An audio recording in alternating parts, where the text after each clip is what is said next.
السلام علیکم ورحمۃ اللہ وبرکاتہ۔ الحمد للہ نحمده ونستعینه ونستغفره ونؤمن به ونتوکل علیہ ونعوذ باللہ من شرور انفسنا ومن سیئات اعمالنا من يهده الله فلا مضل له ومن يضلله فلا هادي له ونشهد أن لا إله إلا الله وحده لا شريك له ونشهد أن سيدنا ومولانا محمدا عبده ورسوله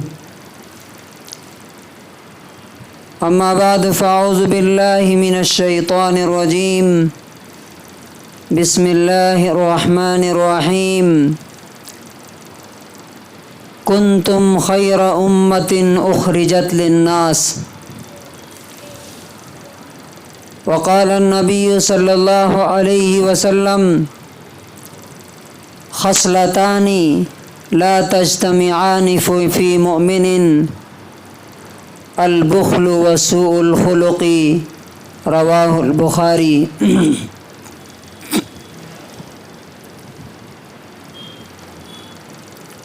ہر قسم کی تعریف اس اللہ کے لیے ہے جس نے ہم سب کو زندگی دی ہے۔ وہی اللہ ہے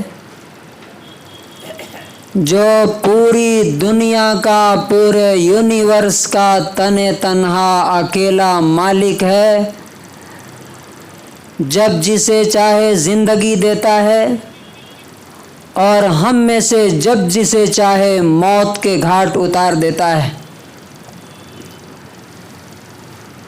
بہت جلد وہ دن آنے والا ہے جب ہم سب کے سب، جس طرح یہاں آپ میرے سامنے بیٹھے ہیں، اللہ تبارک و تعالیٰ کے سامنے کھڑے ہوں گے اور اللہ تبارک و تعالیٰ آپ کی اس زندگی کے ایک ایک منٹ، ایک ایک سیکنڈ اور ایک ایک لمحے کا حساب و کتاب لے گا، اور پھر ہماری اس زندگی کے بارے میں فیصلہ سنائے گا کہ تم میں سے کون زندگی کے امتحان میں کامیاب ہوا اور کون فائنل ناکام اور فیلئر ثابت ہوا۔ اللہ تبارک و تعالی اس دن جسے کامیاب کر دے گا اس کو اور کسی کامیابی کی ضرورت نہیں پڑے گی۔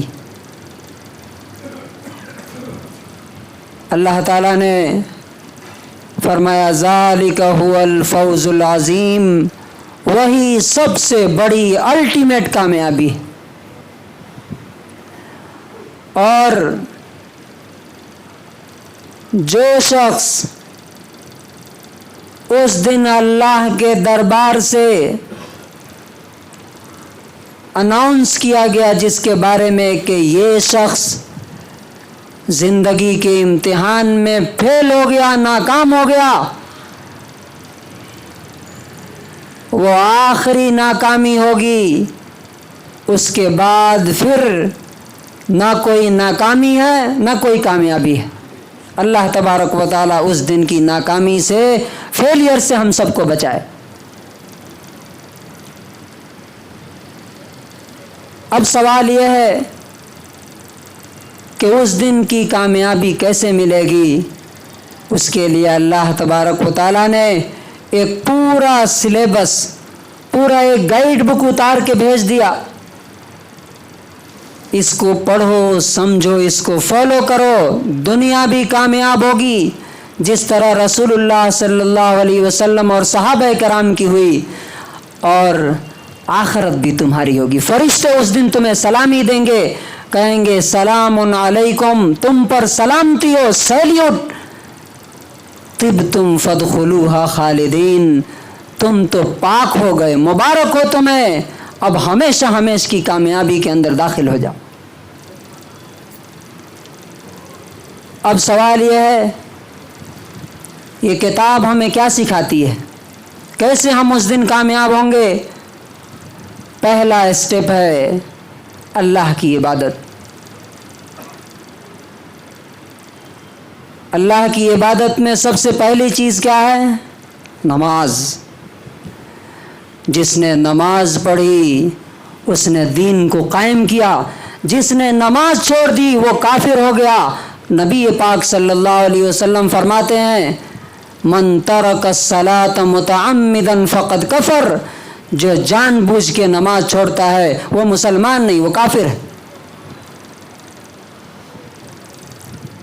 اور اس کے لیے گارنٹی دی گئی ہے قرآن میں کہ جہنم میں وہ جائے گا، اور جب جنت کے لوگ اس سے پوچھیں گے ما سلککم فی سقر، تم جہنم میں کیسے چلے گئے؟ تو بے نمازی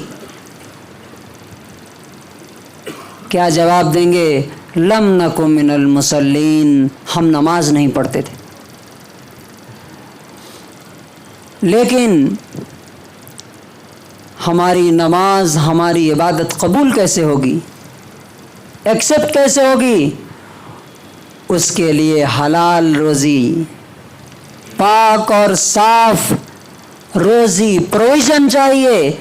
اگر روزی حلال نہیں ہے، سود کا ہے، جوئے کا ہے، حرام کا ہے، تو نہ نماز قبول، نہ روزہ ایکسیپٹ، نہ تسبیح قبول، نہ حج، نہ عمرہ، کوئی چیز قبول نہیں ہوگی، سب منہ پہ مار دی جائے گی۔ اور تیسری چیز ہے، جو بھی اللہ کو پہچانے گا وہ اللہ کے بندوں کے بارے میں اپنے دین سینے کے اندر ضرور درد رکھے گا، تکلیف رکھے گا۔ آج جو ہمارے خطبے کا ٹاپک ہے، کیا مسلمان سیلفش ہو سکتا ہے، خود غرض ہو سکتا ہے؟ ہم جب بھی ہمارے دل میں ایمان آئے گا، یاد رکھیے ایمان کی پہچان یہ ہے کہ ایمان کے ساتھ ساتھ، اللہ کی پہچان کے ساتھ ساتھ اس کے بندوں کی تکلیف اور درد انسان کے دل میں ضرور آئے گی۔ اور اس کا ثبوت کیا ہے؟ پہلا پروف کیا ہے اس کا؟